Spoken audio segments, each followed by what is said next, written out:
Oke, Assalamualaikum warahmatullahi wabarakatuh. Waalaikumsalam Waalaikumsalam. warahmatullahi wabarakatuh. Selamat datang di podcast. Nah,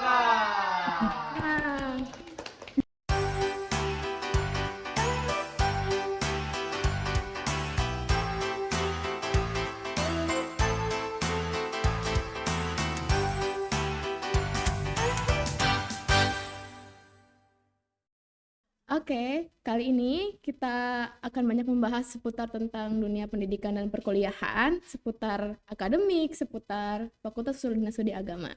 Jadi di sini kita sudah kedatangan tamu yang sangat menarik nih. Eh, Ibu kita di jurusan, yaitu Ibu Lutfatul Azizah. Eh, Silakan Ibu, mungkin Ibu bisa berikan profil Ibu atau Ibu. Iya, saya di Prodi Sosiologi Agama ini kan sudah terkenal, Sangat terkenal. sangat terkenal. Karena ini mungkin masuk periode kedua ya, saya Ya. mendampingi Prodi, mengurus Prodi dan segenap sivitasnya. 2022 saya mulai sebelumnya itu kan menggantikan sekretaris jurusan yang di PAW.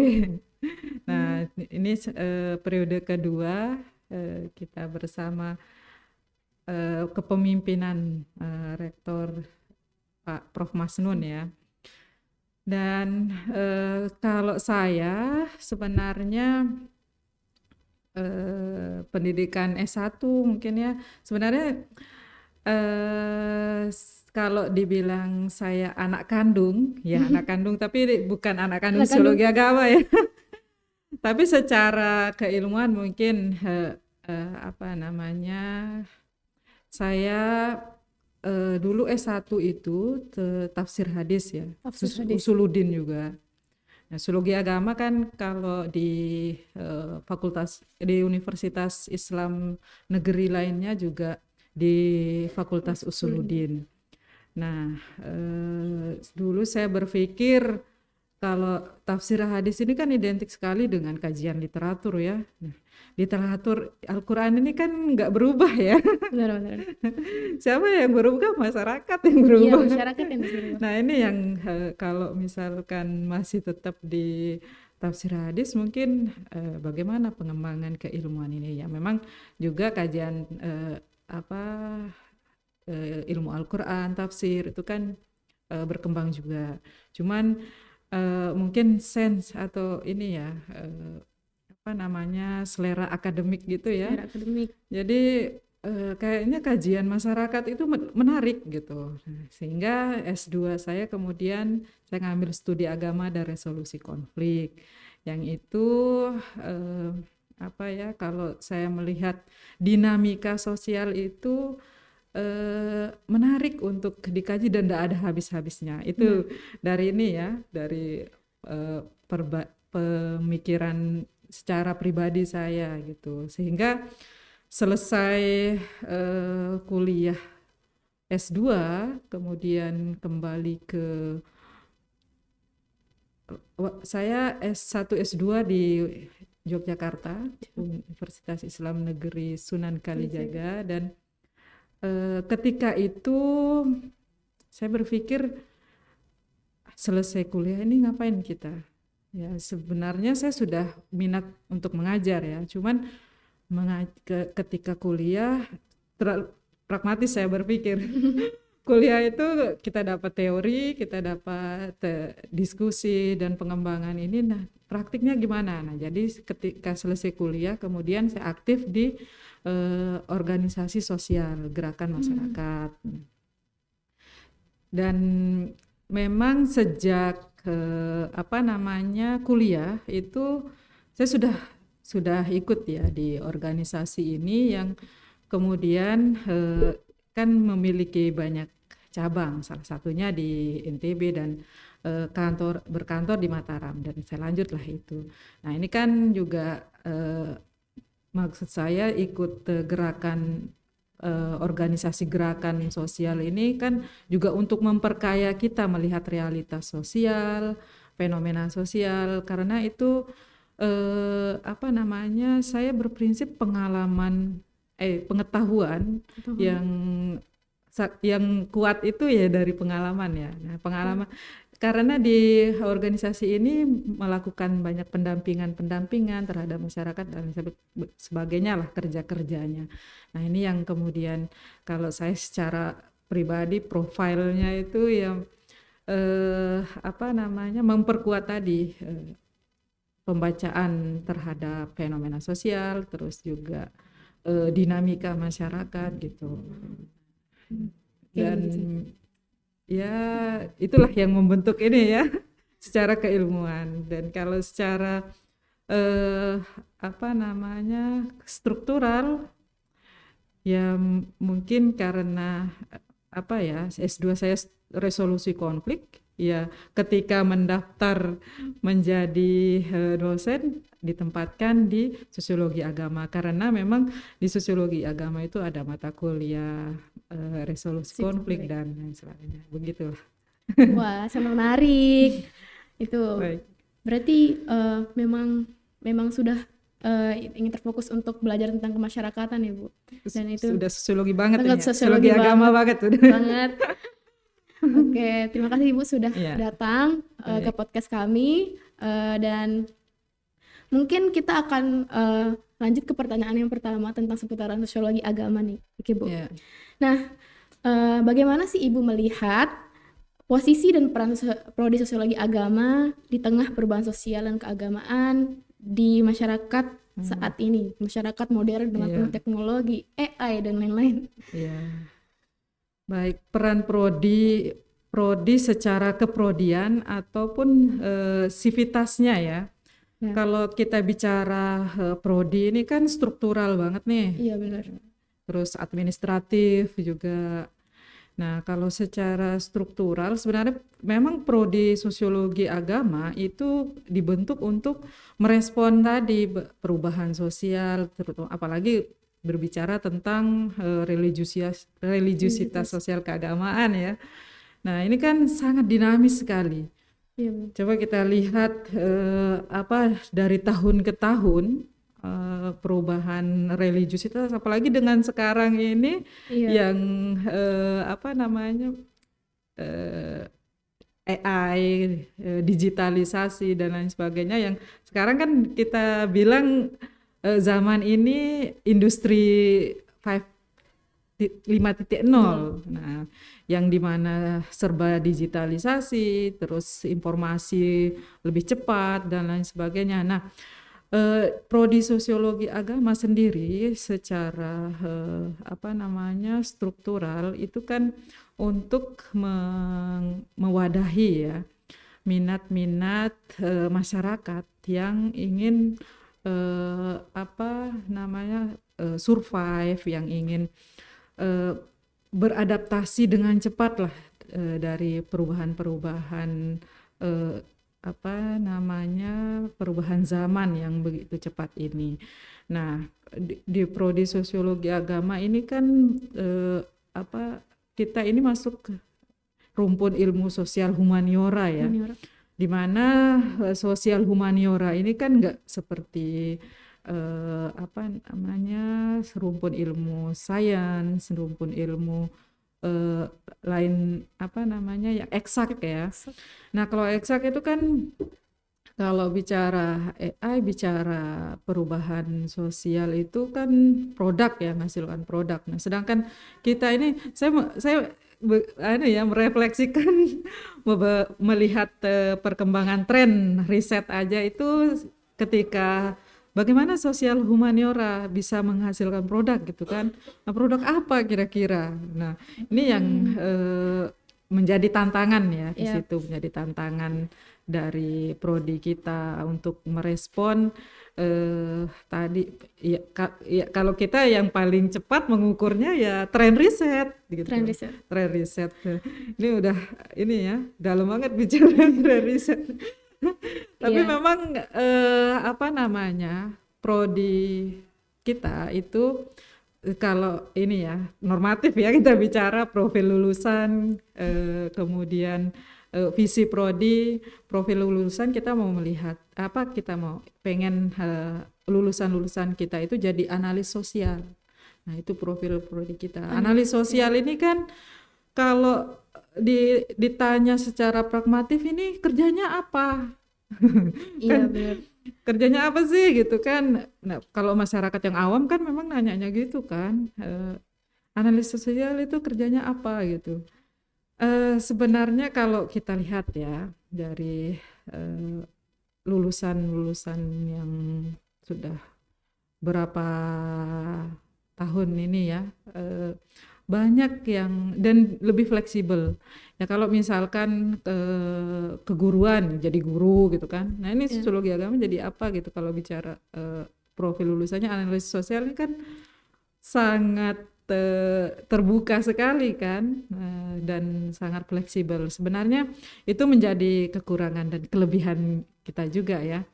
Kekurangannya masyarakat awam itu sulit menerjemahkan. Bener banget, bener. Apalagi kalau misal inak-inak yang di Iya. desa-desa itu Bener susah. banget. Apa sih ya, analis apa sih gitu? Itu makanan apa gitu? Iya. Karena mereka masih berpikir pragmatis gitu. Ya, kita juga sebenarnya ada program Ibu HMPS tentang Oh, ya. pengabdian Oke. dan penanaman pohon sebenarnya di Sembalun. Nah, mungkin Ibu ada kasih saran untuk kita seputar program pengabdian karena kita baru pertama kali nih.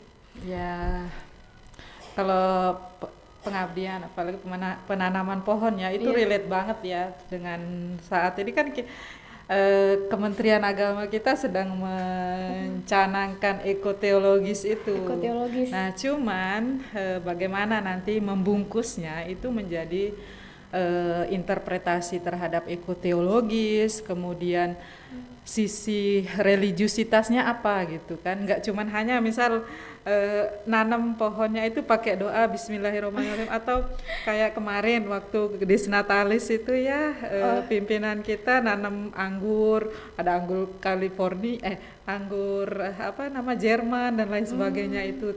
Terus nanamnya itu ada akadnya. Kayak kemarin misal saya nikahkan kamu anggur dengan tanah, mas kawin air, katanya gitu. Wah. Itu iya. Nah, itu memang itu warisan leluhur kita. Ada akadnya, itu semacam kayak menikahkan lah gitu kan. Kalau di pernikahan itu kan wali itu menikahkan anak perempuan. Nah, kalau ini menikahkan tanaman itu sama tanah gitu. Saya nikahkan kamu anggur dengan tanah, mas kawin air gitu. Wah. Nah, kayak gitulah. Jadi itu nanti mungkin perlu dibungkus juga ya, brandingnya itu, dan juga nuansa sosial keagamaannya seperti apa dalam kegiatan itu ya, yang diterjemahkan dalam bentuk kegiatannya. Oke, nah terima kasih atas nasihatnya Ibu. Iya. Dalam waktu dekat sih kita ini akan ada program itu, tapi lagi kami usahakan. Dan mungkin kita akan ke pertanyaan selanjutnya tentang mahasiswa. Ya. Nah, dari kacamata Ibu, seperti apa sih perbedaan mahasiswa zaman sekarang dengan mahasiswa zaman dulu waktu Ibu masih sebagai mahasiswa? Iya. Terus mungkin berikan kami satu nasihat. Jadi ustazah gitu. Insya Allah. Ya, aduh, saya mau langsung jawab, jauh gitu. Jauh banget. Jauh banget gitu. Jauh dari segi, kalau saya melihat ya, enggak saya anti perubahan ya. Bagi saya yang bukan orang yang anti perubahan, itu banyak kelebihannya menjadi mahasiswa sekarang ini. Wah, tuh guys. Yang terutama itu adalah keterbukaan informasi. Ya, saya juga mahasiswa saat ini. Iya, mahasiswa Sedang S3. menjadi mahasiswa. Nah, kalau saya melihat ya, kalau dulu mungkin terbatas kita mencari referensi, terus juga rujukan. Sekarang ini kelebihannya itu kita bisa akses semua, open akses semua. ya yang ada sih yang berbayar atau apa overall, tapi kan sangat dimudahkan lah kalau untuk saat ini. Jadi kalau berbicara rujukan, referensi itu sebenarnya seharusnya bukan masalah ya. Iya. Dan memang juga satu yang mungkin tidak boleh dirubah atau tidak berubah itu merujuk ke sumber primer. Nah, ini yang kadang juga diabaikan dalam ketika mau berbicara di hadapan publik, presentasi atau membuat tulisan, rujukan primer itu berlaku lah likuli zaman. Pokoknya jangan meninggalkan rujukan primer. Nah, itu satu. Kemudian kelebihannya juga untuk sekarang ini perkembangan ilmu pengetahuan itu jauh lebih jauh lebih besar lah gitu dibandingkan dengan kalau dulu. Sekarang aja saya aja di kelas itu ya, kalau misalkan mata kuliah Islam Sains dan Peradaban nih. Oh ya. Ya, atau mungkin karena level S3 ya. Oh ya. Please deh jangan berhenti berkesah, katanya teman-teman saya. Berkesah itu maksudnya kalau ada teman juga yang membahasakan secara akademis ya, berbicara tentang glorifikasi, kemudian kolonialisme. Nah, itu dulu dah gitu. Biarkan sudah ya, kalau misal S1 berbicara, tapi ya mungkin juga S1 juga harus ini juga ya, membangun nalar kritisnya juga ya. Kalau kita terus mengkisahkan hal yang itu lampau, misal keemasan ya, Islam masa keemasan. Islam masa keemasan itu kan itu yang terus kita sebut-sebut. Nah, untuk sekarang ini gimana? Apa gitu? Apa yang bisa kita lakukan? Nah, ini yang penting juga ya, nalar kritis itu. Bagaimana situasi kita saat ini, seperti apa, kemudian juga perubahan baik dari ilmu pengetahuan, masyarakat itu, terutama masyarakat. Karena kan basis keilmuan kita mau memanfaatkan atau mengabdikan keilmuan kita kan untuk masyarakat gitu, selain untuk diri kita dan keluarga lah gitu. Nah, ini basis masyarakat berbasis perubahan itu sangat penting gitu. Nah, itu nasihat teman-teman. Jadi kita bagaimana cara kita, sebenarnya tergantung mahasiswanya Ibu ya. Iya. Tergantung mahasiswanya bagaimana cara ingin kuliah serius, ingin kuliah main-main, itu terserah kalian. Iya. Dan memang terlalu dimanjakan juga ya. Maksudnya dimanjakan tapi jangan menjadi malas gitu. Nah, iya. Kebanyakan tapi karena serba instan Ibu. AI ada, jadi terus tugas itu nanti AI gampang gitu. Padahal kan kita juga untuk cari buku, untuk cari jurnal itu kan buat pelajaran buat kita juga, kita baca. Iya. Gitu. Padahal bagus sebenarnya. Ya, orang saya juga kalau nugas juga ya AI, cuman ya tadi itu satu, jangan meninggalkan sumber primer gitu ya. Dan baca. Nah, ini yang krisis sekarang ya. Yeah. Kerasain enggak sih? Krisis baca. Iya, jadi instan tapi untuk baca secara kritis gitu ya. Yeah. Kalau sekedar baca aja mungkin bisa aja gitu kan. Cuman membacanya secara kritis ini yang krisis kalau menurut saya ini. Iya. Tuh guys, membaca dan mengkritisi. Iya, mengkritisi. baca aja lewat aja. Mungkin untuk setelah dari tadi kita sudah obrolin banyak hal Ibu. Apa sih distingsi atau kekhasan dari prodi kita sehingga mungkin ada teman-teman di luar sana yang ingin masuk prodi sosiologi agama? Silahkan Ibu. Iya, sekalian promosi. Iya, promosi sekalian. Iya. Kalau sebenarnya dari penjelasan saya dari tadi itu sebenarnya udah ini ya tergambar sebenarnya bagaimana? yang membedakan lah sosiologi agama ini secara tapi kalau secara keprodian, secara keilmuan, kajian bidang keilmuan, kita itu luas ya, saya bilang terlalu luas ya, dan sangat khas sekali. Tapi kalau dibandingkan dengan sosiologi agama di universitas lainnya, kita sama berbicara tentang sosial keagamaan, kemudian fenomena sosial, kemudian dinamika masyarakat, baik secara umum maupun khusus masyarakat keberagaman ya. Nah, kalau yang umum itu mungkin bicara dinamika sosial secara umum ya. Misalkan ya baik itu politik, ekonomi, budaya secara umum. Nah, tapi kalau bagi saya sendiri ya, kekhasan kita itu melihat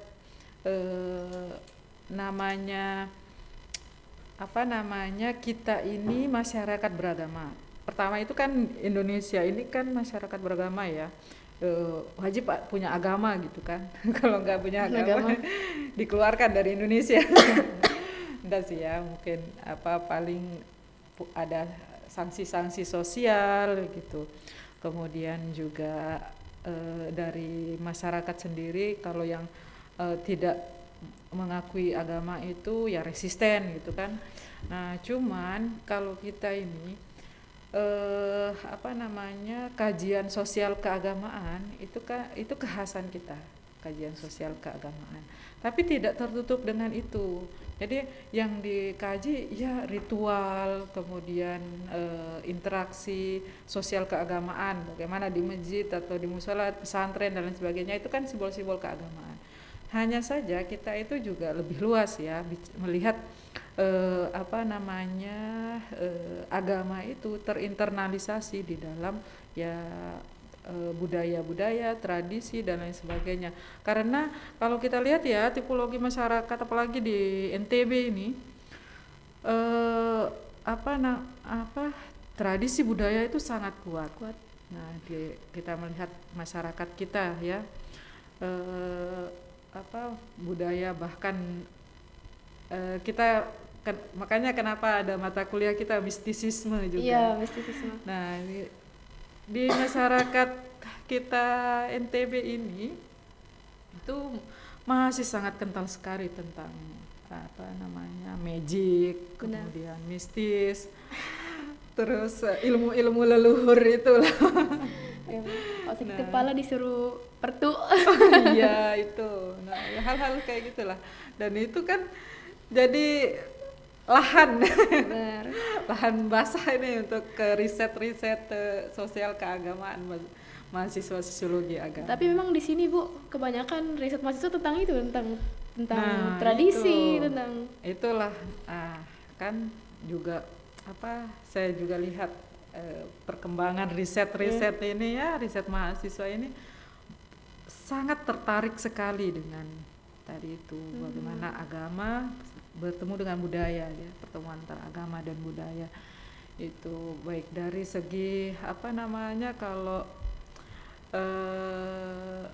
saya boleh menggunakan Peter L. Berger ya, konstruksi sosialnya itu agama menjadi konstruksi sosial, kemudian budaya juga terinternalisasi di dalam budaya, terus kemudian terinstitusi menjadi budaya.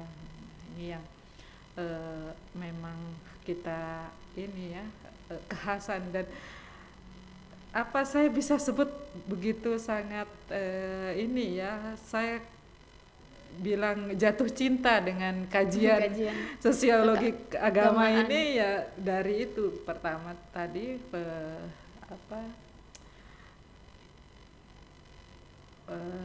lahir di masyarakat itu ya fenomena sosial keagamaan ini, karena kalau saya secara pribadi ya latar belakang pendidikan yang background pendidikannya agama dari pesantren dan sebagainya itu kan sangat dekat sekali dengan agama. Cuman kemudian ketika bersentuhan dengan interdisipliner tadi, bagaimana misalkan berzanzi, kita lihat dari menggunakan pendekatan antropologi misalkan, kan itu jadi lebih menarik, tidak hanya sekedar rutinitas malam Jumat baca yasinan, tapi ketika menggunakan kacamata lain itu menjadi punya makna baru, makna yang berbeda kalau kita dari segi dari segi peneliti itu. Mungkin begitu. Itu sangat menarik teman-teman. Nah kalau yang ada mau masuk sosiologi agama, kita banyak membahas tentang masyarakat, tentang tradisi, pokoknya tentang gitu teman-teman. Silahkan silahkan datar. Kalau misal bertanya apa menariknya nih bahas masyarakat nih, kita kan masyarakat ini. Iya. Coba lihat kecenderungan orang nih. Iya. Misal kita ini juga bagian dari masyarakat. Coba kalau kita lihat kecenderungan orang bergosip. Siapa yang digosipkan? Orang gitu kan, membahas dirinya, curhat, kalau ketemu teman curhat. Nah, begitu juga dalam lingkungan penelitian maupun akademis ini, membicarakan diri kita sendiri itu menarik, tapi dengan perspektif yang lain, misalkan perspektif Ayah misalkan melihat saya. Nah, ini kan jadi sesuatu yang menarik gitu. Kalau menurut Ayah saya itu kayak gini loh. Nah, begitu juga kita berbicara tentang masyarakat gitu. Kalau menurut Peter L. Berger, Karl L. Popper gitu kan, jadi menarik, jadi nggak biasa, misal yang biasa nyongkolan gitu kan. Biasa mah nyongkolan, tapi kalau misal dilihat dari tokoh sosiologi, oh iya betul ya gitu. Jadi ketemunya ada perspektif baru, ada nilai baru yang kita temukan. Tuh, merasa keren jadi mahasiswa sosiologi. Oke, mungkin sebelum closing statement nih Bu, satu kata untuk jurusan kita, untuk prodi kita, satu kata untuk sosiologi agama. Kira-kira saya berat mikir ini kalau mendeskripsikan yang begitu banyak hiruk pikuk ini. Bener, ya.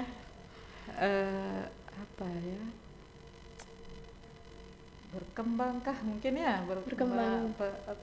Cintailah perkembangan lah gitu ya. Cintailah perkembangan. Ya, jangan resisten maksudnya. Iya. Tadi perubahan tadi itu juga ya, jangan resisten lah dengan perubahan sosial yang terjadi. Misal orang berubah itu, kenapa dia berubah? Nah, itu bentuk resistensi. Tapi kalau kita melihat itu sebagai sesuatu yang ini objek penelitian nih, menarik ini. Nah, itu yang ya.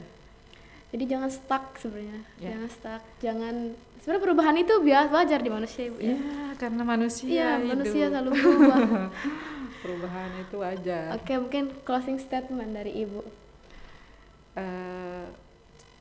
Belajar ini ya pribadi banget dan sangat normatif, tapi ya perlu kita hidupkan ya nilai-nilai itu. Belajar itu kalau dari agama itu Iqra itu kan baca ya. Baca itu enggak baca buku aja, tapi bacalah realitas sosial. Wah, keren ya. Gitu.